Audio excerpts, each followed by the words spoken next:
3 now. I don't see number 3. I see number 4, which is a fat body I'm not interested. Number 5, I think they are the lysosome, I'm not interested in 5. 6 is the Golgi, I'm not interested in Golgi. I'm interested in 7, mitochondria. Number 7 is mitochondria. First, see what the mitochondria looks like. It looks like this. You see mitochondria? There are 2 of them. One is uncut, one is cut. Alright. Now, 8 is smooth ER. 8 is smooth ER. Now, I want to show you something which has not been marked and is on the test. This is not marked. Do you understand? This is a rough ER. We don't call it rough ER. We call it Nissl bodies. Nissl bodies. It is on your test. It is not marked. So I'll put a tape and I'll say identify this organelle part of the cell. So don't start saying this, is it this or is it this? No, this and this are different. Can I write rough ER? You cannot write rough ER because in a neuron, rough ER has a specific name. It is called Nissl bodies. Clear or not clear on this? So don't argue about this. Okay. Now 9 and 10, these are actin fibers, but you do not need to know this. What I need to know is this region. This region, look where my finger is pointing. This region is called the axon hillock. It's not marked. It is on your test. Do you understand what I'm saying? So this region is called the axon hillock.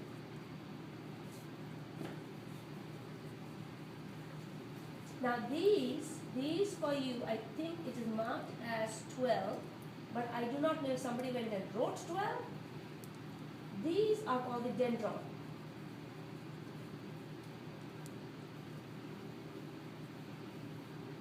You can either write dendron or you can write dendrite. And somebody has numbered this as 23. It is not 23. Somebody has gone and been very generous and written with a pen on it. That's the cell body or soma. It's not a student, it's a teacher. This is the cell body. So here's my question for you. I'll put the tape right here and I'll say identify this part of the cell. I will put the tape out here and I'll say identify this part of the cell. You can ask me a question. Identify this part of the cell. Okay, stop me if you don't understand. Now this is somebody has generously gone and written 22. It's not 22. This is the axon.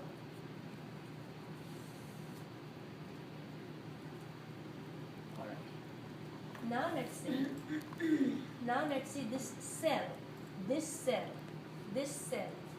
is called the Schwann cell. The whole thing. This whole cell, 1 cell, 2 cells. There are 2 cells in here. These are the Schwann cell. Always remember something. Schwann cell wraps around the axon of a peripheral nervous system. Okay? Oligodendrocyte wraps around the axon of a central nervous system. Again and again and again. Repeat the information. Central nervous system is brain and spinal cord. Nerves bringing the information here or taking the information here is called peripheral. Clear or not clear on this? Yes or no? Yes. So, if this is central nervous system, these cells are called oligodendrocyte. If this is peripheral nervous system, these cells are called Schwann cells. I will repeat it one more time if you wish. Do you understand or do you not understand? Function is the same. These cells wrap themselves around, and so number 19 is nothing but myelin sheath. Get the spelling correct. M-Y-E-L-I-N. Myelin sheath. M-Y-E, myelin, L-I-N, sheath. Number 19 is myelin sheath. Number 16 is node of Ranvier. This is the point where it is exposed.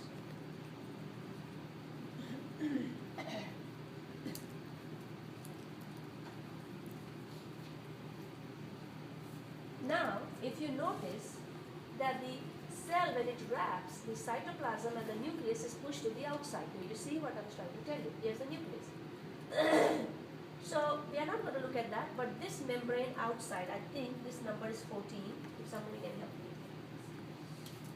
Yes, 14. 14 is neurolemma.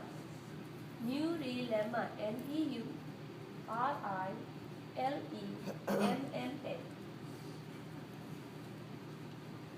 Clear? Now notice. Now come right here.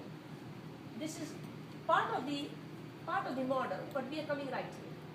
If you notice these swellings are called axon terminal. We know that, right? And you notice that's ending on a muscle, so this joint is called a neuromuscular junction.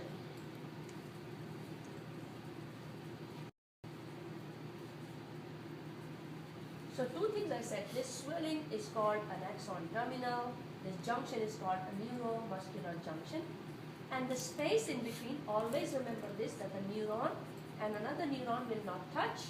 There's a space, and that space is called what? Very good. Some people call it synaptic cleft, some people call it synapses, some people call it synapse. It doesn't matter, you just follow one. Don't worry about this, but the synapse part is a common factor. Clear? So don't start arguing, oh my book says this. Don't even worry, I'm too tired. It's fine. By now, I already know who's making it and who's not making it. So, alright. This is this. Now we're looking at the brain. Now understand that there are many, many models of the brain and there is no numbering in here. You understand what I'm saying? So here what it is, hello, good morning. I was just wondering who's this young kid who just walked in. So I'm going to show you the parts. Record this. Okay? Ready for me? We are going to cut open the brain too. Now don't get all excited. It's not human brain. We are cutting sheep's brain. Don't start throwing a fit in here that the human brain was cut open and Dr. D made me do that. I'm just telling you the drama that's happened before. This part of the brain, which is the biggest part of the brain, is called the cerebrum. Cerebrum, there are two hemispheres, cerebral hemispheres, the right and the left lobe. If you notice this long fissure, this is called the longitudinal fissure. Are you understanding? This one, right in the front, is called the frontal lobe. The frontal lobe is responsible for thinking, for memory, for analyzing, for your planning. Every single detailed work that you do is right here in the frontal lobe, front part of the head, frontal lobe. It has to be right in front. Remember, this is the back of the brain, this is the back of the head, this is the front of the head, frontal lobe. Okay? Now what happens is, it is not very clear to you, but it will be once you dissect this. You will notice that there is one longitudinal fissure that is separating the front and the back. And this one, right here, will separate the frontal from the parietal. What is the function of parietal? The parietal will always get sensations from his skin. Temperature, touch, pain, pressure, all these sensations are taken to the parietal. Plus, it will also interpret speech. It will also analyze speech in here. Okay? It will recognize speech. Oh, that's my baby. Oh, that's my dog. Oh, that's my, I was going to say fish, but I understand I'm tired. That's my cat. Okay, so, oh, that's a beautiful sound of heather, you know. So, all that. Okay, anyway. Right here, very obvious, is the what lobe? Temporal lobe. The temporal lobe receives all the information from the ears. So the temporal lobe is responsible for two things, hearing and equilibrium, right? Because your inner ear has two functions, hearing plus equilibrium. That means right now you're sitting down, some people are shaking their head, some people are bending their head, some people are rotating their head, nobody's rotating. And so when you're running, so that's dynamic equilibrium. We'll talk about all that. So all that is interpreted here in this part of the brain. Last but not the least is the occipital lobe, right here at the back, which analyzes everything to do with vision. So depth. So you see something and you say, oh, that's a deep well. For you, when you see a picture, it's a 3D picture, right? You don't only see color. You don't only see distance. You also see depth, don't you? Yes or no? So all that is interpreted here. All right. Now, remember, this is a review. So when you are looking at, you're cutting open your brain, last time somebody asked, oh, it's not on the test, so may I go home? And I said, yeah, darling, you can go home. But understand something, we pay almost $10 to $15 per brain for you. And so make it a learning experience, right? Yes? So here the brain is covered by, now notice, is covered by the skin with your hair. Some people have it, some people don't have it. I was looking at the men in this class, but fortunately for them they have it. Then is the skull. Below the skull are the meninges. There are 3 meninges. We are going to see all 3 today. The hardest one is the dura. Middle one, arachnoid, like a spider web. Inner one, very delicate, is the pia. Dura, arachnoid, pia. Then there's the fluid, cerebrospinal fluid. So the brain is not this heavy. It's a really heavy brain, this one. It's not real. It's a model. And the brain is floating away in there. Okay? Now I've separated the 2 lobes, and what I notice is this sheath connecting the 2 lobes, and this sheath is called the corpus callosum. This yellow sheath, do you see? It's not always going to be yellow, keep in mind that. In this model, it is yellow. So don't come around and tell me that I studied on that model and not this model. I'm going to punch you. Okay? You don't do that. You are a graduate from Dr. D's class. You don't say that. You have to look up the models and say, okay, this, because they're going to cut open a real brain and see it. So this is a corpus callosum. Okay. Now, just below the corpus callosum, inside this, notice, is this cavity called ventricles. We are going to look at the ventricles in a minute. But I just want you to understand that here are the ventricles. Do you see? Are you placing this? Right? Are you understanding? This space, just below the corpus callosum is this. I mean, this ventricle is huge, this is small, but I'm trying to explain to you, this fits in here. Clear or not clear? Do you see, I need a pen, but without a point. Yeah. Now, this spot in here is the thalamus. You see this? Just above this is the thalamus. And below this here is the hypothalamus. Thalamus, hypothalamus. When you are looking at the model, I want you to go over the parts like I'm going over with you. Thalamus is the last point where all the information is going to go to the brain.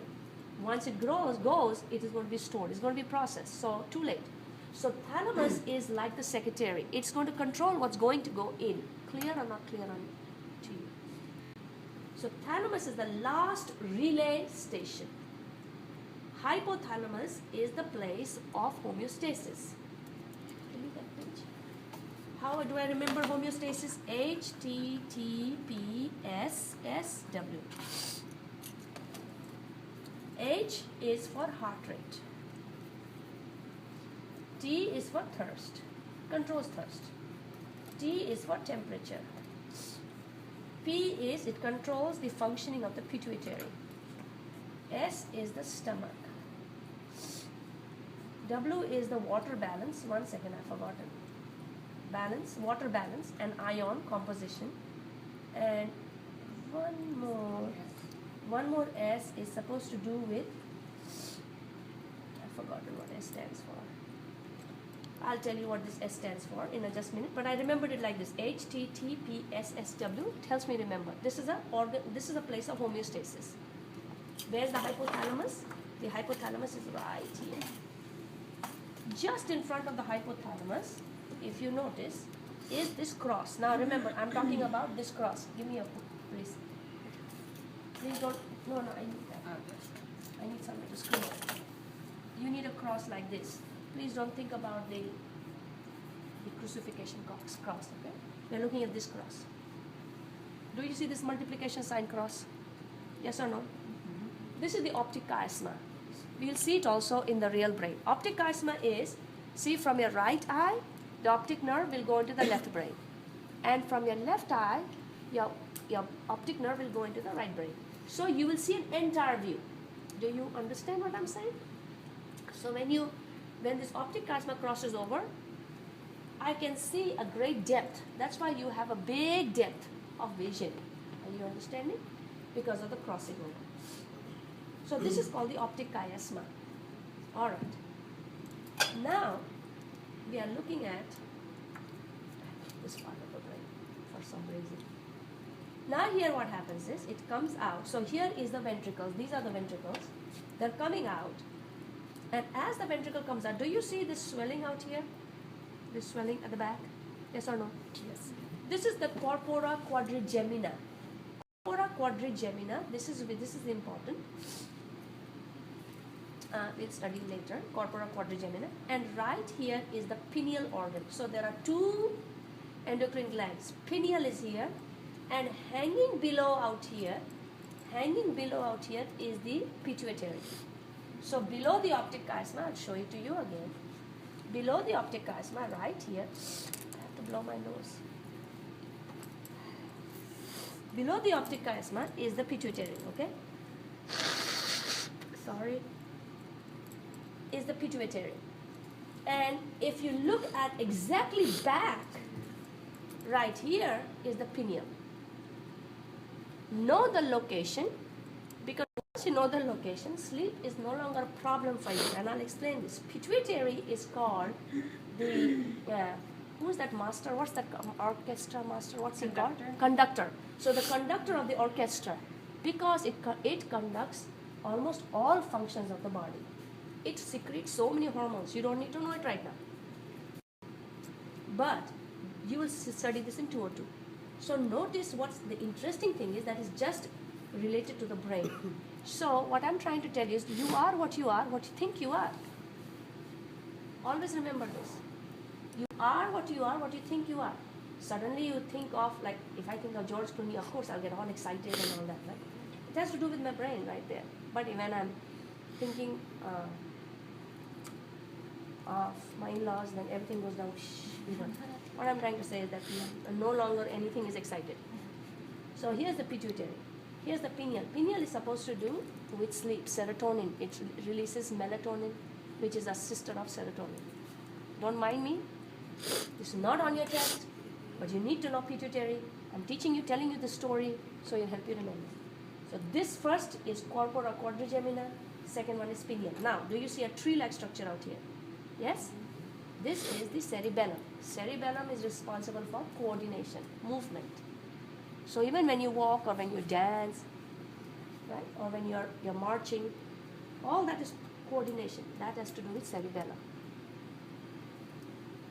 Now, as you're coming out, it's not very well marked in here, it's well marked in here.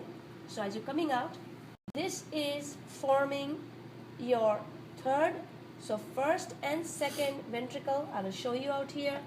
This is forming your third ventricle. Come here to this narrow junction. This is called the aqueduct. We'll show it to you here. This is the fourth ventricle. Do you see this spot? Yes or no? This part, fourth ventricle. And when you come out, this will continue as the central canal in the spinal cord. Last but not the least, pons, and another one, medulla oblongata. Pons is responsible for a number of things. Along with the medulla oblongata, it controls the rate and depth of breathing. You understand what I'm saying? And heartbeat also. Rate and depth of breathing and heartbeat. So then what it is, along with this, pons also controls micturition. Micturition means voiding of your bladder. But below this, and here pons is the seat of consciousness. Where are you conscious? Are you aware? What am I doing? Am I holding? Some people are doing something and they'll be thinking of something and speaking something. They are going in 3 different directions. Have you noticed those people? You can have an entire conversation with them and they will not know what you have talked about. Right? So that's, the consciousness is very poor, very weak. But then there are people who are very alert, very aware. And this is the seat of consciousness. Come down, medulla oblongata. So one bulge, pons. Next bulge, medulla. Medulla is another homeostatic organ. Medulla oblongata, it controls again heartbeat, blood pressure, a lot of things is your medulla oblongata. You have to know that. Do you understand? Yes or no? And then is the spinal cord. When we look at the spinal cord, okay, so before we go on spinal cord, I want to look at this also. Here is, again, there is no marking in here. Here is the ventricle. Now there are the 2 big ventricles, the first and the second. You can call this one and this two and this one and this two. It doesn't matter. They are called the lateral ventricles. Okay, the two lateral ventricles. Here is the anterior horn. This is the posterior horn, and this is the inferior horn. It looks like a horn, right? So this is the cavity in the brain filled up with the cerebrospinal fluid. So these two are the two large ventricles. First of all, understand this. These are called the lateral ventricles. Clear or not clear? Anterior horn, posterior horn, inferior horn. Come out right here. You see where my hand is. See where my hand is? Right there is the third ventricle. Do you see it? Do you see my hand? There's a narrow duct which is called the aqueduct, and it will expand into the fourth ventricle. So 1, 2, 3, 4. Do you understand? I will repeat this. 1, 2. It doesn't matter. You can call this 1, 2 or 1, 2. Doesn't matter. You understand? These are two large ventricles. Below this is the third ventricle. Narrow duct, aqueduct, fourth ventricle. Last thing, do you see this pink structure out here? Do you see the pink structure? Yes or no? Forgotten this. It's called the corpus callosum? No, it's not called corpus callosum. I'm sorry, I'm not all together today. It is, it's not corpora quadrigemina. Give me 1 second. Tell you what it is. But this is the one that secretes cerebrospinal fluid. There you go. Choroid plexus. So this is called the choroid plexus. It's on your test. This pink structure is the choroid plexus. This secretes, or this produces cerebrospinal fluid. How does it produce? Very easy. Here is my blood. Here is my cerebrospinal fluid. These cells are called the astrocytes. They are star-shaped cells. They will choose what they want from the blood and move it to the cerebrospinal fluid. Are you understanding or not understanding? So the choroid plexus is basically made up of astrocytes. Don't be smart enough and write this pink is astrocytes. No, I asked you the pink structure, and if I ask you what is this pink structure made up of, then you will say astrocytes. I'm repeating. This pink structure is the choroid plexus. Okay, it's right there on the book. We have underlined it also, I think. If you have not underlined, I'll make you underline. And this is made up of special neuroglial cells, and these cells are called astrocytes. Clear or not clear? Yes? Alright. You can turn off your cell phone right now.